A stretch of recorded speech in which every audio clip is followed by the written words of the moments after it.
కృష్ణా జిల్లా పామర్లో టీడీపీ నేతలు వైసీపీ అధినేత జగన్పై తీవ్ర విమర్శలు గుప్పించారు. ఎమ్మెల్యే కార్యాలయంలో జరిగిన మీడియా సమావేశంలో ఎమ్మెల్యే వర్లకుమార్ రాజా, జిల్లా టీడీపీ అధ్యక్షుడు వీరంకి గురుమూర్తి పాల్గొన్నారు. దళితులపై గత వైసీపీ ప్రభుత్వంలో దాడులు పెరిగాయని, సీఎం చంద్రబాబు దళితుల అభ్యున్నతికి కృషి చేస్తున్నారన్నారు. అమరావతి అభివృద్ధి, పెట్టుబడుల ఆకర్షణలో ఎన్డీఏ ప్రభుత్వం ముందంజలో ఉందని పేర్కొన్నారు. జోగి రమేష్, పేర్ని నానిపై కూడా తీవ్ర వ్యాఖ్యలు చేశారు.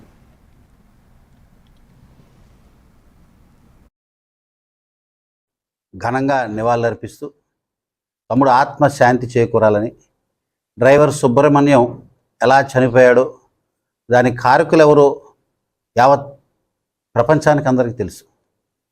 తమ్ముడు ఆత్మశాంతి చేకూరాలని మనస్ఫూర్తిగా కోరుకుంటూ, బడుగు బలహీన వర్గాలు, మరి ముఖ్యంగా దళిత జాతి మొత్తం కూడా, అంబేద్కర్ వారసులైన మేమందరం కూడా రాజకీయంగా అనంతబాబుని అనంత లోకాలకు పంపేదాకా కూడా విస్మరించమని కూడా మేము తెలియజేస్తున్నాం. వర్గాల దళిత జాతుల బిడ్డల్ని 10 లక్షలు 15 లక్షలు ఇచ్చి విదేశాల్లో రాణించే విధంగా మంచి ఉన్నత చదువులు చదివి అక్కడే సెటిల్ అయి మంచి ఉద్యోగాల్లో మళ్ళీ తిరిగి గ్రామాల్లో వాళ్ళ తల్లిదండ్రులకి అందరికీ గుర్తుగా జ్ఞాపకంగా బ్రహ్మాండమైన ఇల్లు కట్టుకొని, మా పామర్ నియోజకవర్గంలోనే 10 మంది దళిత బిడ్డలు బ్రహ్మాండంగా దళితవాడల్లో బ్రహ్మాండమైన మ్యాన్షన్ ఇల్లులు కట్టుకున్నారు.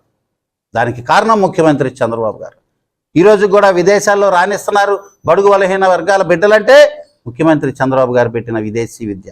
ప్రభుత్వం నెల రోజుల్లో రైతులు ఇబ్బంది పడకూడదు, రైతులు కష్టపడకూడదు, రైతు నానా కష్టం పడి, ఇబ్బందులు పడి, బాధలు పడి వ్యవసాయం చేస్తాడు. అలాంటి రైతును ఆదుకోవాలని చంద్రబాబు నాయుడు గారు 1674 కోట్ల రూపాయలు బకాయి చెల్లించారు. డ్రైవర్ సుబ్రహ్మణ్యం జోహార్, డ్రైవర్ సుబ్రహ్మణ్యం జోహార్, డ్రైవర్ సుబ్రహ్మణ్యం.